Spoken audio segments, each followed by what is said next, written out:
Welcome back, everybody, to another episode of Comic Shop Talk on the Late Night Collectors community. I'm your host, Nico, and joining with me today, as always, my co-host, Chris. How you doing? Hey, not too bad. How are you? I'm good. Not too bad. Another week down, and we're ready to talk some comics here, guys. Make sure you're subscribed to the channel. Make sure you hit that thumbs up button, that like button. Make sure you check out some of the videos here that we put up. Our playlist, all kinds of different things here on Late Night Collectors community you can check out. I guess you could also check out our other channel there, Late Night Chat Network, of course, where we kind of spun out of, if you want to check that out. And as always, leave a like and a comment if you'd like. And you could also follow us on Instagram at Late Night Collectors community every week to see kind of like a sneak peek of the comics that we end up picking up each week. And we show off like some of the covers that we picked up. And it's a good way of kind of letting you know of what we're grabbing, what we're going to be talking about on this week's show coming out. And this week, we're going to be talking about the new comics that came out for the week of April 3rd, 2024. And as always, spoiler warning there, guys. We are going to be talking about what happens inside of some of the books here, showing off the art. So something might get spoiled. So you can always read your books and then come back if you're worried about getting spoiled in that way. All right, Chris, that all being said, All right. Let's talk comics. talk some Cheers. comics. Cheers. So you had a Coke there for a second. I'm like, what is that? I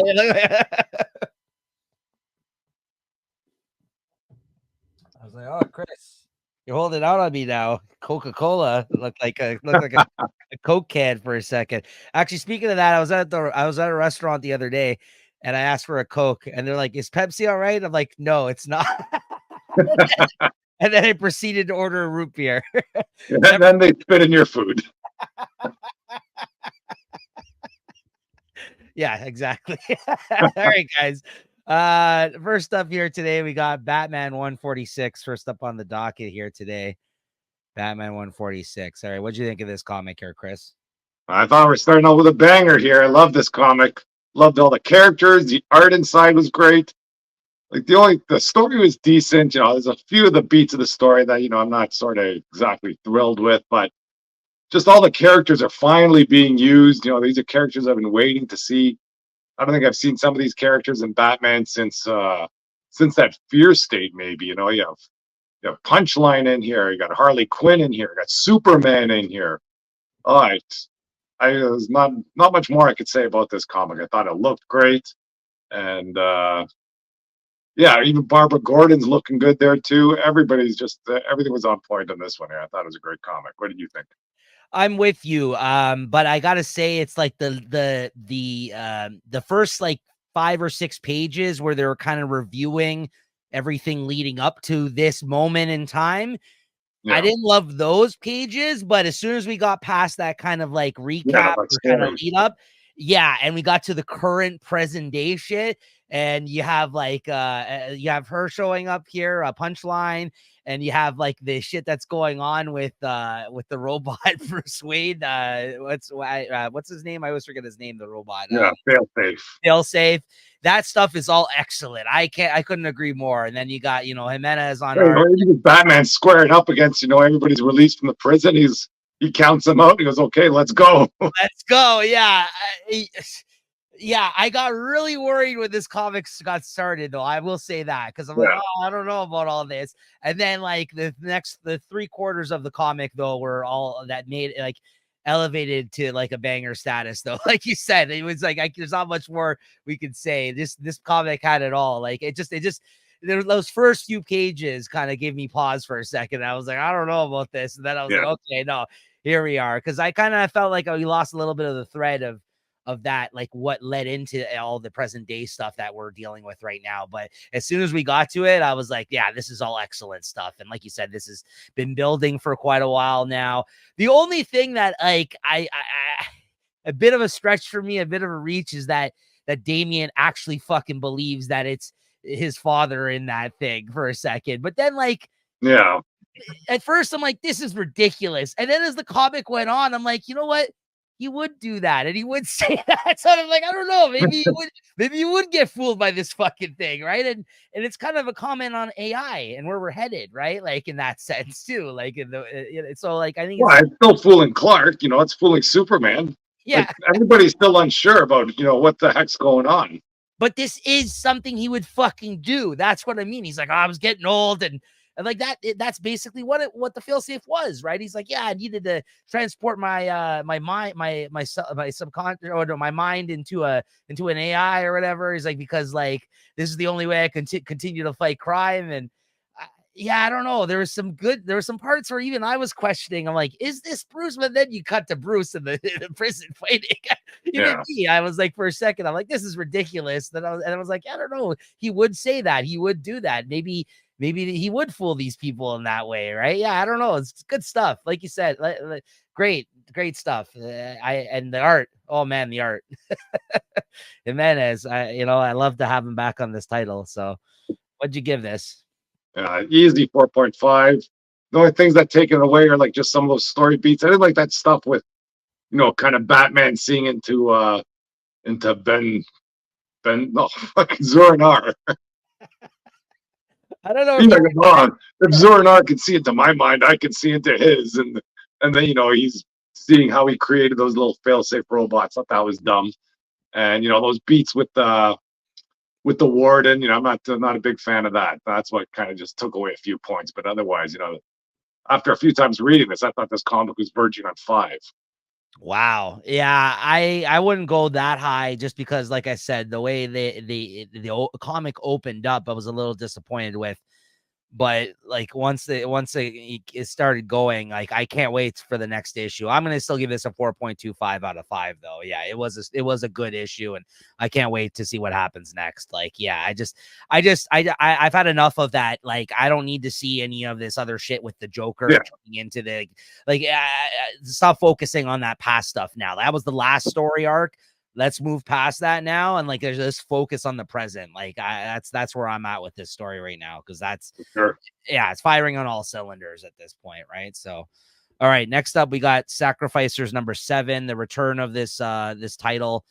Took a little break there for a couple of months after the first arc of 6 issues. What do you think of this, Chris?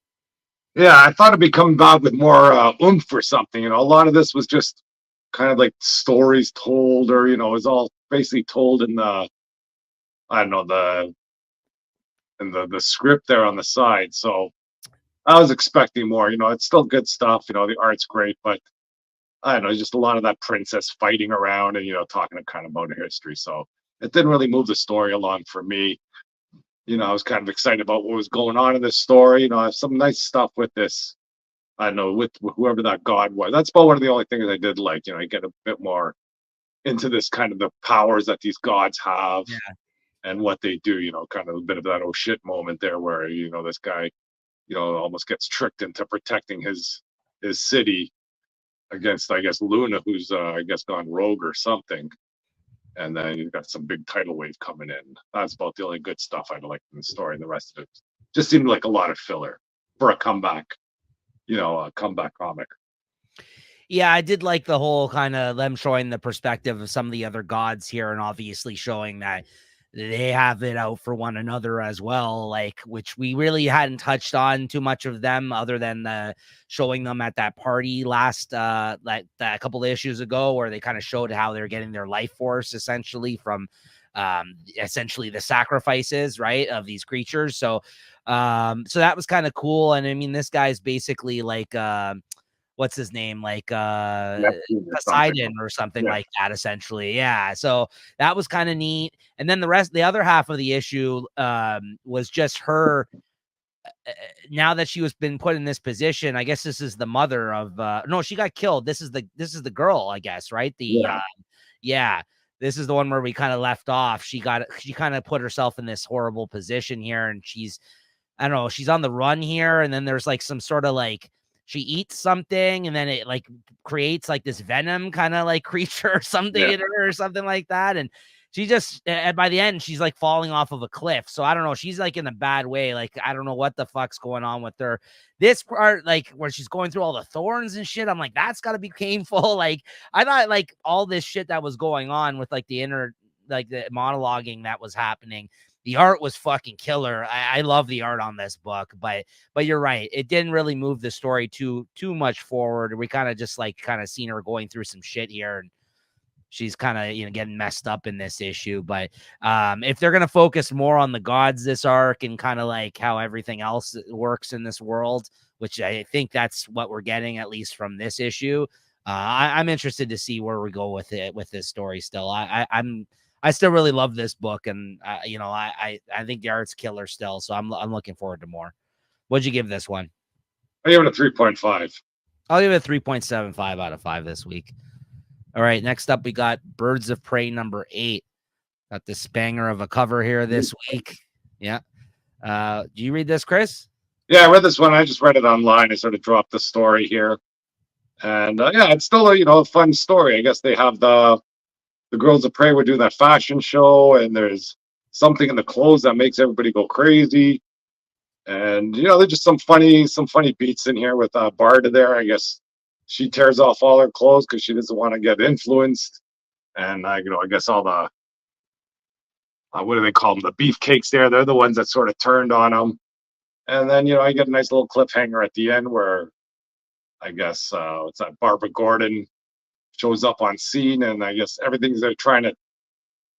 somebody's trying to get Barbara Gordon, and it looks like they seem to succeed. And the rest of the team seems to follow suit, so we'll see where it goes. Good stuff. Fun story.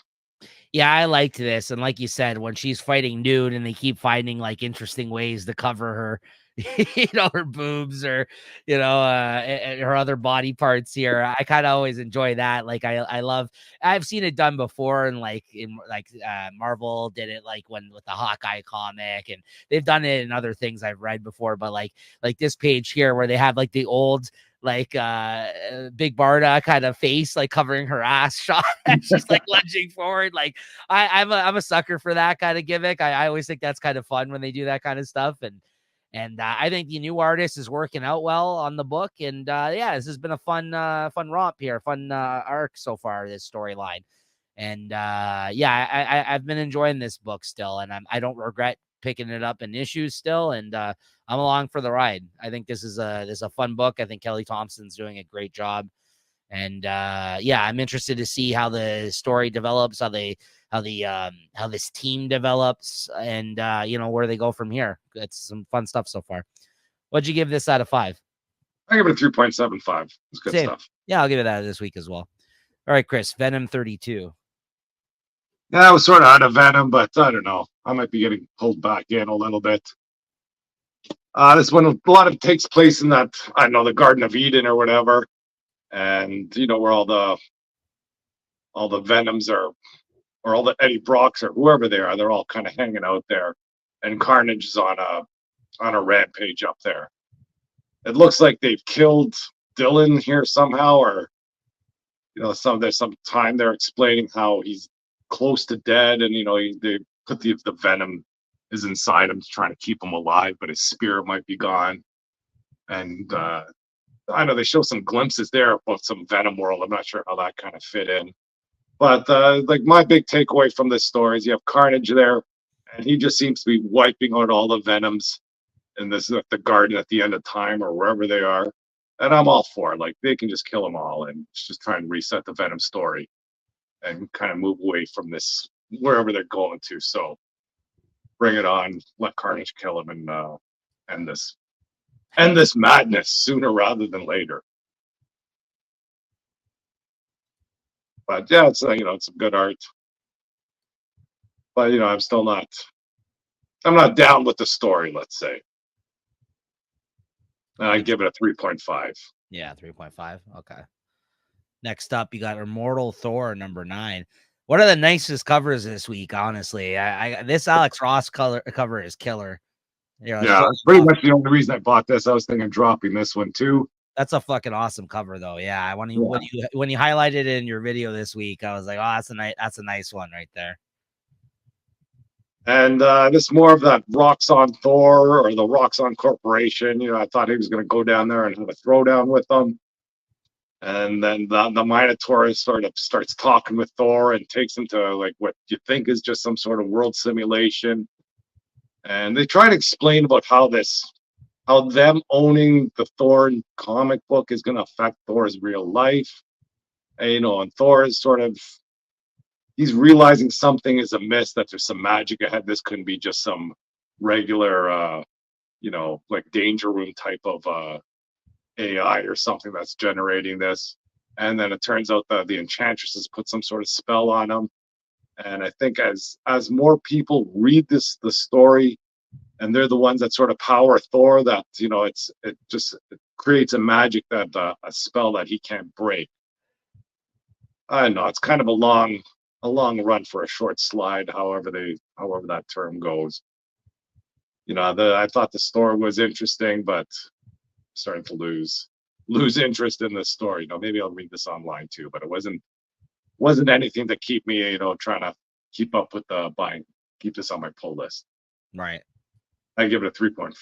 3.5. All right. And then next up, we got Poison Ivy, number 21. Yeah, just read this one online. I was collecting the Poison Ivy for a while, dropped it, and this is I think it's kind of rewriting her history, and it's not too bad. It kind of empowers her a little bit. I think they have some scenes, where she first kind of gets on the scene and influences people, I guess, with her pheromones. And I guess she goes to Gotham. She kind of runs into Batman. And Batman even seems to think, she kind of explains her plight, that they should be teaming up, that the environment is something worth saving. Batman seems to be agreeing with her for some points, but then he just thinks it's the pheromones that are doing this to him. He's trying to tell her, hey, don't use your pheromones on me or something like that. And then he takes off, so they don't really get a chance to team up. And that's it's one of my big takeaways, and just some more stuff going on here. That's I know that Jason Woodrow somehow he's involved, but Okay. it's still some good stuff. If you're a big Poison Ivy fan, this is for you. If not, you get a bit of, I guess, new history of her. I give that a 3.5 too. Nothing crazy. Jason Woodrow. That's the Floronic Man, I think, right? Yeah, I think somehow she's the one. He's the one that infected her with the green or whatever. Right. Yeah, he's from Swamp Thing, like the Alamore Swamp Thing and stuff. So that's cool. All right, next up we got Void Rivals number 8. Taking a look at the Energon universe stuff here. I know, Chris, you mentioned you didn't end up reading this one this week. But yeah, this was actually a really good issue. I think like big things happen in this issue, which, I guess it's been a couple of issues since something this big happened. I mean, starting with the last issue at the start of this new arc, we kind of set up that assassin character that they activated to go after these two that have escaped like the clutches of their people there. Like they're both they know the secret that both of their warring kind of sides are actually I guess years ago made were together, and then something happened, and now like there's like this big divide between these two races, essentially. But we found out now that there's actually more behind all that kind of stuff by the end of the last arc. And now they've sent like an assassin essentially after them. And you got like a flashback here of the what do you call it? One of the characters here. I think it's the girl character when she was younger. And you kind of get some insight into kind of like what her childhood was like, I guess, and to maybe why she's the way she is now. And in that flashback, you saw that she had a brother, and the brother, it turns out, is the fucking guy that they activated. That's the assassin that's now tracking them down.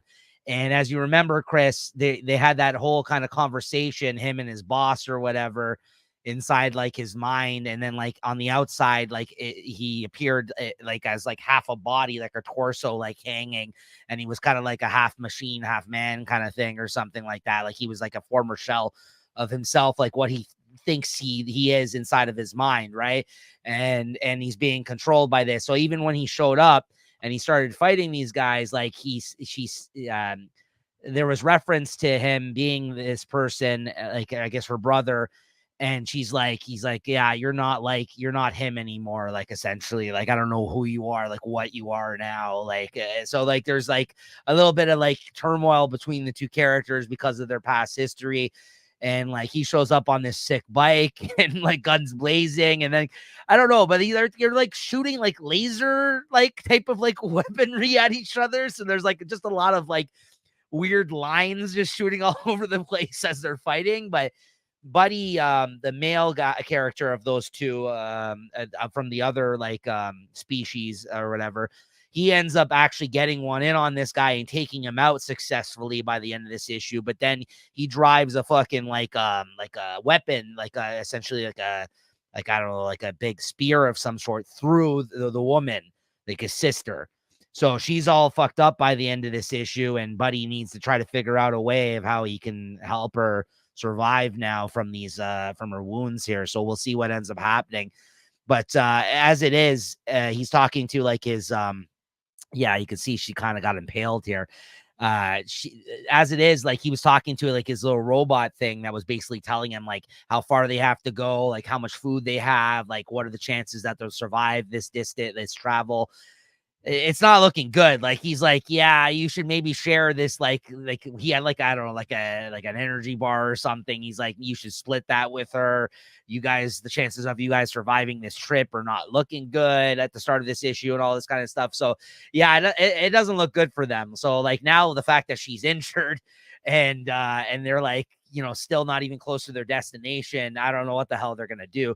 But at the end of it, they said next month, and then on the cover is a Transformer. So I don't know what's going to happen there next issue, but I definitely think if you guys haven't got caught up on this, now's the time to catch up, because it looks like they're going to put, to connect the dots with some more Transformer type stuff. And it's at a really exciting part right now in the storyline. Honestly, I'm really looking forward to see what happens next. So, just when you thought this series was coasting, Kirkman comes and drops all this kind of crazy shit in this issue. So yeah, it's good stuff. I give this a 4. Honestly, I like it the more I even talk about it this week. 4 out of 5. Very good. All right, next up, we're going to go start off here with our Ghost Machine kind of block here of books. Really smart of them. This week they released all 3 of their more their recent books that they had kind of teased in that issue a couple of months ago. All on the same day, all new number 1s. All 3 of these titles came out on the same day this week. And I think Chris and me didn't pick up any of the physical release of these, but I read a couple. I mean, I've read all 3. Chris read one of them too, which we'll get to, and read them digitally here. So first up, we got Rook Exodus number 1, all written by Jeff Johns too, by the way, who's kind of like the one who this is his whole label at Image, this Ghost Machine. And Jason Fabok on art on this one. So this was the one I was most anticipating from the teasers that we got. I like Geiger, but I had previously read the last Geiger book, so I was less excited for that one, just because this is a new book coming out of this kind of Ghost Machine. So and it delivered. Honestly, I really liked this first issue. Jason Fabok art was fucking excellent. This was like a double-sized issue. This was actually longer in length than the other 2 issues that came out this week as well too. And this is like again, this is a planet that didn't work. They ended up going to this other planet, like as the human race, and like whatever they had planned, their plans for this planet just fucking went up in flames. Like it just it just did not work, whatever plans they had on this other planet. And they were trying to like bring farmers there to like grow crops and all this kind of thing, which is who this character is, the Rook Exodus character. He was a farmer, I guess, on Earth, and basically he was trying to, help out here on this planet, but things didn't go their way. A bunch of ships kind of tried to leave the planet, and he was left there essentially for dead. And there's like a few inhabitants of this planet that are still trying to kind of like make use of like the resources that were left there. Meanwhile, they've kind of been abandoned there, and he has no way off the planet unless like somebody actually visits the planet, and they can kind of try to like, jump on as like try to sneak on their ship or something to get out of there. But He has like these things where he wears like a helmet and he can talk and influence like animals. So like he has this like this helmet where he basically can kind of like control birds somewhat, or like he feels like them in his mind, like if they do stuff, he's like connected to them essentially, like I don't know, it's like a hive mind type thing or something. So like so there's him that has that ability, and then as you go throughout the issue, you find out there's a couple of other people that are connected to other animals on the planet like this. But yeah, essentially, this is just like a story about his survival on the planet with really excellent art, again, by Jason Fabok. And as you go through it, you get introduced to the survivors that are kind of trying to make it day by day. But they're running out of food, they're running out of resources, so they're trying to figure a way out of the planet in this issue.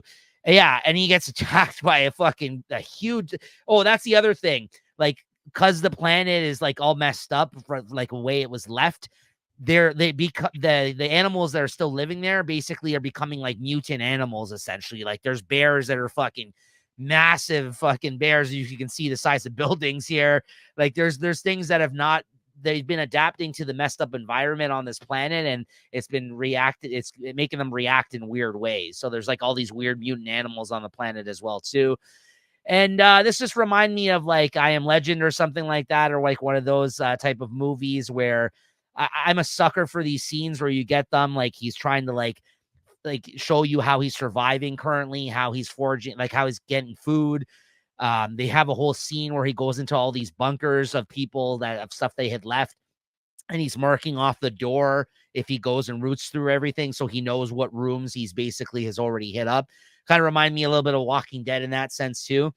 I think he goes in and he's looking for booze one night, and he goes into one of the lockers. He finds like a bottle of like Jack Daniels, and then he kind of marks the door saying that he's already been there, so he knows he doesn't have to go and root through this place. And then there's like a scene of him in an empty movie theater. Like I dig these kind of things in these like survival, like post-apocalyptic kind of scenarios, and like you see from films and stuff like that.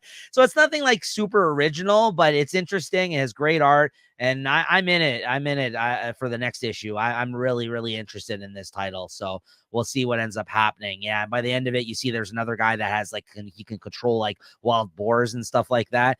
And they show you a little bit some of what happened to the Earth, what made it so like they ended up on this planet. They give you some background on this character. And yeah, good stuff. Good oversized issue. And I'm all in by the end of this one. Really, really cool. 4 out of 5. And then next up, we got Redcoat #1. I remember from the preview of this, I kind of semi was interested in this one, but at the same time, I wasn't completely sold on it. This is Jeff Johns and Brian Hitch on art. And of course, this is like, back in the day with the Redcoats, and basically, they talk about like Benjamin Franklin, and this one was the one that was supposed to be given. There's like some weird like dark magic type moment where like there's a bunch of people like a cabal of some sort where they're like trying to grant Benjamin Franklin with some sort of like otherworldly powers, and like and basically this Redcoat guy ends up like crashing the party. Like he's like trying to spy on what's going down in this room with all these cloaked figures and stuff like that. And he ends up falling into the room and getting zapped by this thing that they basically cast like some evil like magic stuff like from above, like I don't know, from the heavens or something, comes down, shoots him, and basically he becomes immortal instead of Benjamin Franklin. But then this Redcoat character is a fucking asshole.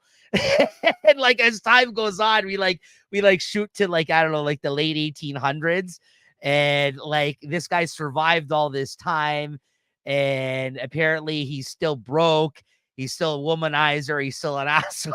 So like it's like you're supposed to be rooting, I guess. Well, I don't know if you're supposed to be rooting for him, but this is the character that they're focusing on.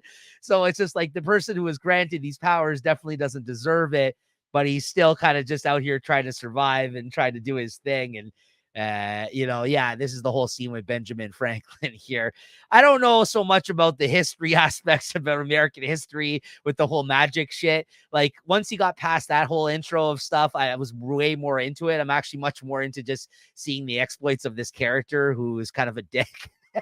But this whole thing with the magic and the this period of time in American history, I was not as much interested in that kind of stuff, just because when you put fake stuff with real history stuff, like with magic and stuff, I'm not so much into that when they try to do like that revisionist history type shit. But like, this was interesting though. In 1892, you see that he's fucking on the run from a bunch of guys that want his head because, I don't know, he fucked his sister or something. This guy, I don't know. So I'm kind of interested by the end of this. We'll see how the next week when this comes out is.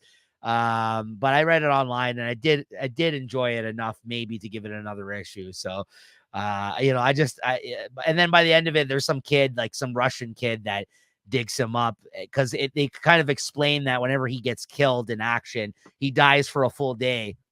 And then he gets resurrected and he has to like dig himself up out of his own grave.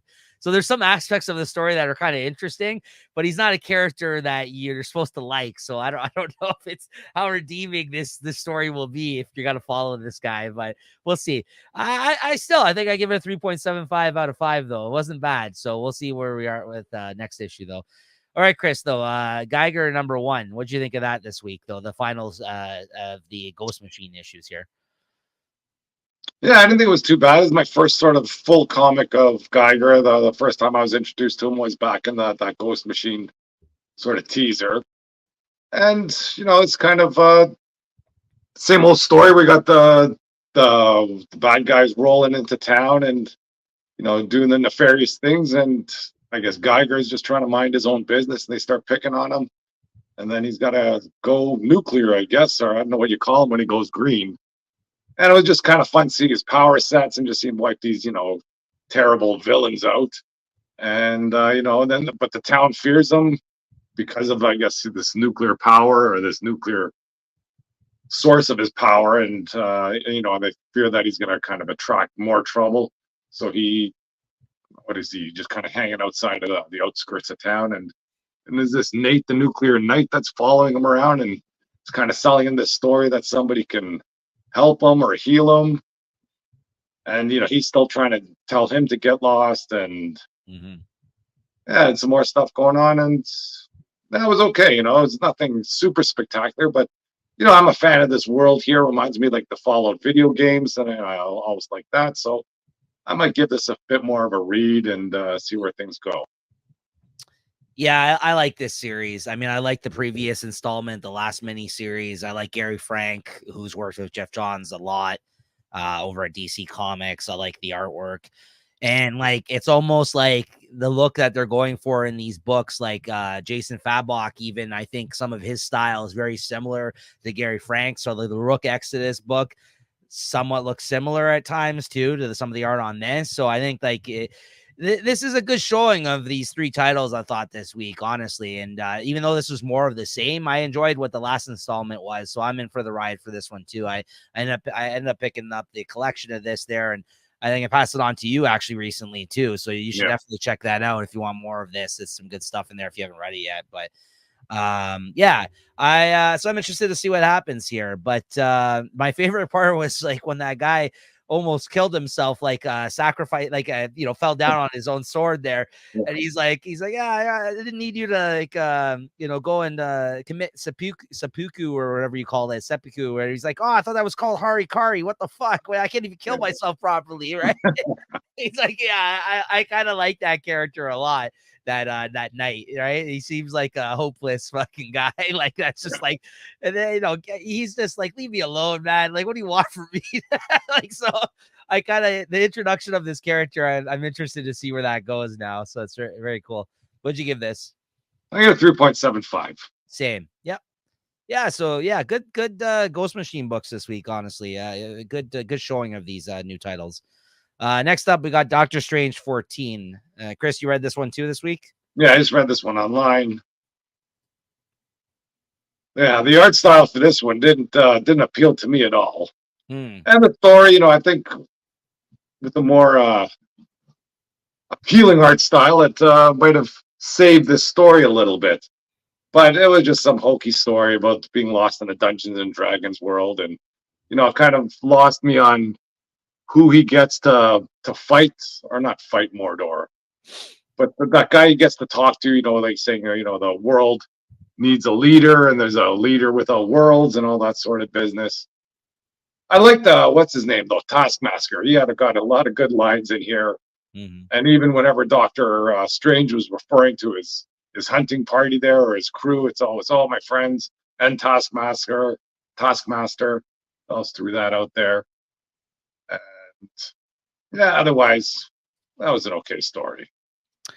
I was a little bit let down by this issue, to be honest with you, because I remember how hyped up I was going into this story arc, and it was over at the end of this issue. I was like, all that setup from last issue, and then it was like a one and done kind of like, it seemed like wrap up for this team and this storyline. And while there's been interesting things going on in this title previous to this story, I wish they really kind of could have given this a couple of more issues, to be honest. Like, it was, I'm not saying it had to be like 6 issues or anything like that, but I thought this could have used at least one more issue of this team and this idea. Yeah. It kind of felt like I didn't know they were going to be wrapping it up this quickly. So I was a little disappointed by that. And then, of course, because Jed MacKay is also writing this fucking upcoming event, it was almost like he's just like, oh yeah, you know what? Blood Hunt's coming. So let's just. Yeah, no time to develop this story. It's Blood Hunt time, Right. So I was really kind of taken aback by that and disappointed. I didn't mind the art. I didn't mind the art on it, but I was kind of disappointed in that sense of the story. Like, I was just, I was really excited to see this team, and then they kind of, just gave us a one and done issue after they got them together. They, brought the band together last issue. So I was really disappointed by that.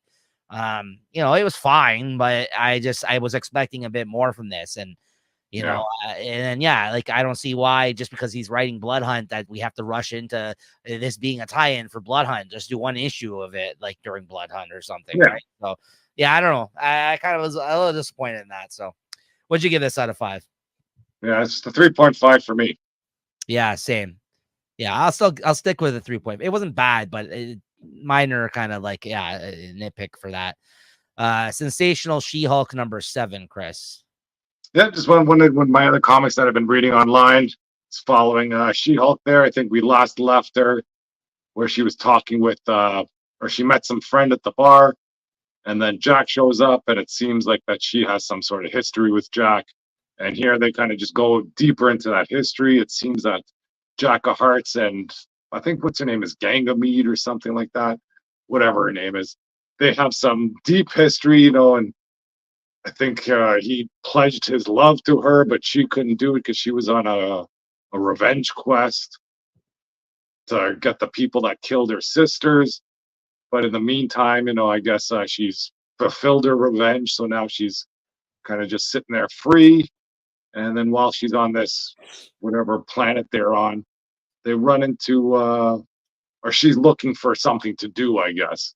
And she runs into that guy that tried to blow up the Earth a while ago. I don't know if you remember that storyline. Yeah. And he hires her as her general. Yeah.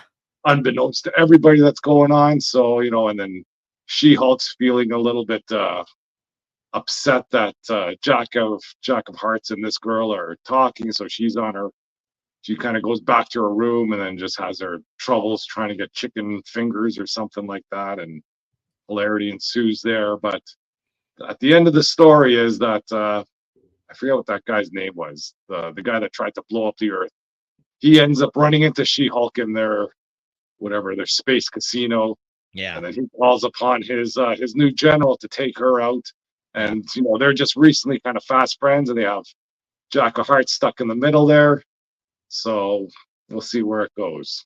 It's a fun little Three's Company type of story, Yeah, I've been enjoying it too. And the only thing I gotta say about this is, how the fuck does this guy have these 2 women fighting over it? You know what I mean? Like, if you look at the women in this comic, they're built very nicely. These women, yeah. Like, you know what I mean? Like, one may be like a weird alien, and the other She-Hulk or whatever the hell she is. But like, radiation, baby, radiation. I just don't know how he does it. This guy, like, hanging around by my microwave there. Yeah, let that timer for 6 minutes. Who knew this Jack of Hearts was such a cocksman? Just like, what's going on here? Jesus Christ. Oh, anyways, yeah. Other than that, I liked the comic. It's enjoyable. Yeah, it's a good comic, great art. Yeah. Good stuff. What'd you give this? I'll give it 3.75. Same. Yeah, same. All right, and okay, for me here, just a couple of quick hits. I'll try to be quick with these ones. Vengeance of the Moon Knight #4. Finally, in this issue, it's revealed who this new Moon Knight is, which I appreciated because Jed McKay didn't make us wait the full 6-issue arc to find it out. We finally find out who he is at the end of this. But he's some like fucking like D-list character. I'm like, who the fuck is this? Like, it was like I'm gonna bring up the art. It's because it's literally the last page in the issue. So if you guys don't want to be spoiled, skip ahead, I guess. I'm not gonna talk long about this. Anyways, the art was great in this. Still fun mini series. I am still enjoying the storyline, but I'm just I was a little taken aback by the fact that this is not somebody I kind of was familiar with. I had to look the guy up. And I was a little disappointed by that fact. I mean, like, even like if you made it like a C-list villain or like a character, somebody I know, I was like, who the hell is this? Like, I don't know what kind of deep cut character this was in this issue. Maybe I'm just not aware of who he is, but maybe he has a history with Moon Knight and it just was lost on me. So maybe I'm misspeaking here. So we'll get to it here. Anyways. But good story still. I'm still going to probably continue reading this. I'm liking Jed McKay's Moon Knight. Yeah, this guy here, Shroud. The Shroud. Who the fuck is this guy? You know about this guy? No. Yeah, so anyways. Spider-Man or something? That's who this Moon Knight character is, apparently. The Shroud.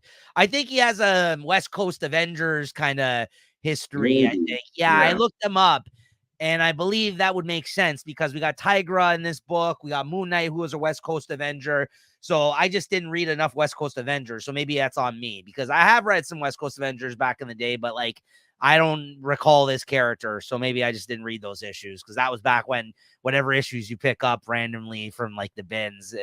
And I'm just not familiar with this guy. So maybe there's some big Shroud fans out there who are like, yeah, fuck yeah. I don't know. But like for me, I'm like, my time has come. Night Stalker's back. Shroud is back. Yeah, exactly. Let's go. So I gave this a 3.5 out of 5 this week, just because that last reveal was not as exciting. Is that you? I don't think so.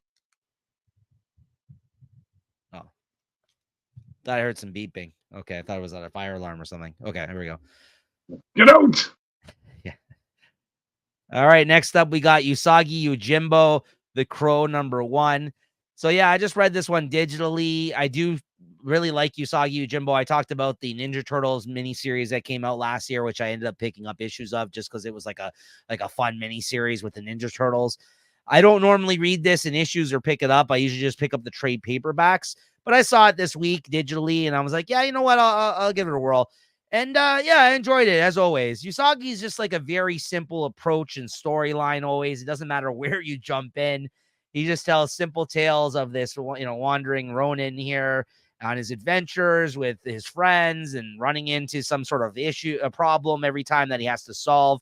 And basically in this one, he's with his cousin and they're going through the woods. They come across some ordeal with some guys that are trying to beat somebody up. They protect him. The guy thanks them. He has like a crow with him and they're like, I don't know, that's weird. They don't understand what the significance of this crow is or whatever. Anyways, then they get to the nearest town as they normally do. They go to a tavern. He sees one of his friends that's like a rhino character. I think his name's Jen. I think Jen. Yeah, and I've seen him in previous stories. And he's there. He's like, hey, Usagi, we're here for some bounty. We're looking for this guy. And he gives him the description of this dude. And it turns out the guy that they ran into in the woods with the crow that they saved is none other than the guy that they're there in that town for the bounty. So now they're kind of like, oh, we let this guy slip through our grasp. I got to help you get this guy back. And his cousin's not really down with that or aiding kind of like, basically not hitman, sorry, like hired, like, basically like, what did I just call them? Like mercenary. Yeah, exactly. Like, yeah, he's been hired to basically track this guy down. So his cousin's not really down with that, despite Usagi being friends with this guy. And he kind of, he gets all uppity about it, and he gets up and leaves the tavern. Meanwhile, when he ends up going for a walk from the tavern, they continue discussing this, and he is being now, it seems like there's some bad guys stalking his cousin, like his cousin's second guessing having stormed out. He's like, oh, you know what? I should go back and apologize. Maybe I overreacted. Meanwhile, he's got some guys in like an alley creeping on that. So it doesn't look good for whatever's going to happen next issue. So always a good time. I always enjoy dropping in on a Usagi story, and 3.75 out of 5 this week. And lastly here, I got Kea number 17 here this week. Again, another book that's always consistent. I don't really have too much to add about this one, but another good issue. This is kind of seeing out the end of the arc almost. Some big things happen this issue.